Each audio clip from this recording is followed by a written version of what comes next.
everyone fine. ನಮ್ಮ ಪಕ್ಷದಲ್ಲಿ ಯಾವುದೇ ಗೊಂದಲಗಳು ಇಲ್ಲ, ಸಿಎಂ ಬದಲಾವಣೆಯೂ ಇಲ್ಲ. ನಿಮ್ಮ ರಾಜ್ಯಾಧ್ಯಕ್ಷರನ್ನ ಬದಲಾವಣೆ ವಿಚಾರಕ್ಕೆ ಸಂಬಂಧಪಟ್ಟಂತೆ ಮಾತನಾಡಿ ಅಂತ ವಿಪಕ್ಷ ನಾಯಕ ಆರ್ ಅಶೋಕ್ ಅವರ ಹೇಳಿಕೆಗೆ ಸಚಿವ ಪ್ರಿಯಾಂಕ್ ಖರ್ಗೆ ಅವರು ಕೌಂಟರ್ ಕೊಟ್ಟಿದ್ದಾರೆ. ನಿಮ್ಮದೇ ಶಾಸಕರು ನಿಮ್ಮ ರಾಜ್ಯಾಧ್ಯಕ್ಷರ ವಿರುದ್ಧ ಇದ್ದಾರೆ.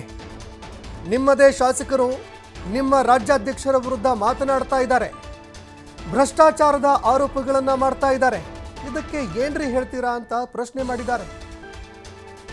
ಇನ್ನು ಬಿಜೆಪಿಯದ್ದು ಒಂದು ಮನೆ 100 ಬಾಗಿಲಾಗಿದೆ.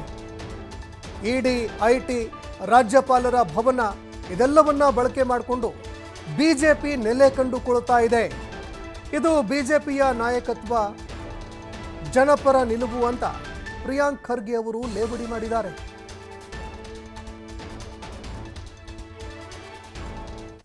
ಮಾಡಕ್ಕೆ ರೆಡಿ ಇಲ್ಲ. ಮುನಿರತ್ನ ಅವ್ರ ಬಗ್ಗೆ ಚರ್ಚೆ ಮಾಡಕ್ಕೆ ರೆಡಿ ಇಲ್ಲ. ನಿಮ್ಮ ಮಾಜಿ ಮುಖ್ಯಮಂತ್ರಿಗಳು ಪಾಕ್ಸೋ ಅಡಿನಲ್ಲಿ ಪ್ರೂವ್ ಆಗಿದೆ ಕೇಸ್ FSL ಅಲ್ಲಿ, ಅದ್ರ ಬಗ್ಗೆ ಮಾತಾಡಕ್ಕೆ ರೆಡಿ ಇಲ್ಲ. ಫಸ್ಟು ನಿಮ್ಮ ಪಕ್ಷದಲ್ಲಿ ಏನು ನಡೀತಾ ಇದೆ ಅಂತ ತಿಳ್ಕೊಳ್ಳಿ, ಅದ್ರ ಬಗ್ಗೆ ಭವಿಷ್ಯವನ್ನು ನೀವು ತೀರ್ಮಾನ ಮಾಡಿ. ಅದಾದಮೇಲೆ ನಮ್ಮ ಪಕ್ಷದ ಬಗ್ಗೆ ಬನ್ನಿ. ನಮ್ಮ ಪಕ್ಷದಲ್ಲಿ ಯಾವುದೇ ರೀತಿಯಾದಂಥ ಗೊಂದಲ ಇಲ್ಲ ಅಥವಾ ಯಾವುದೇ ರೀತಿಯಾದಂಥ ಬದಲಾವಣೆ ಪ್ರಶ್ನೆನೂ ಇಲ್ಲ. ಇವೆಲ್ಲ ನಾವು ಪಕ್ಷ ಕಟ್ಟೋದು BJP ಅವ್ರಿಗೆ ಕಟ್ತೀವೇನ್ರಿ? Who are they to decide?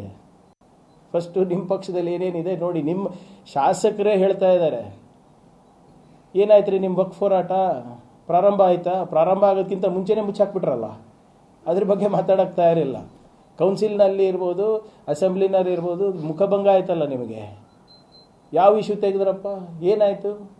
ಬರೀ ನಿಮ್ಮ BJP ಅವರು ಎಷ್ಟು ಅಸಮರ್ಥರಿದ್ದಾರೆ ಅಂದರೆ, ಅವ್ರು ಎಷ್ಟು ಅಸಹಾಯಕರಿದ್ದಾರೆ ಅಂದರೆ, ಪಾಪ ಗವರ್ನರ್ ಕಚೇರಿ, IT, ED, CBI ಮತ್ತು ಕೇಂದ್ರ BJP ಸರ್ಕಾರದ ನೆರಳಲ್ಲಿ ನೀವೆಲ್ಲರೂ ಬದುಕ್ತಾ ಇದ್ದೀರಾ.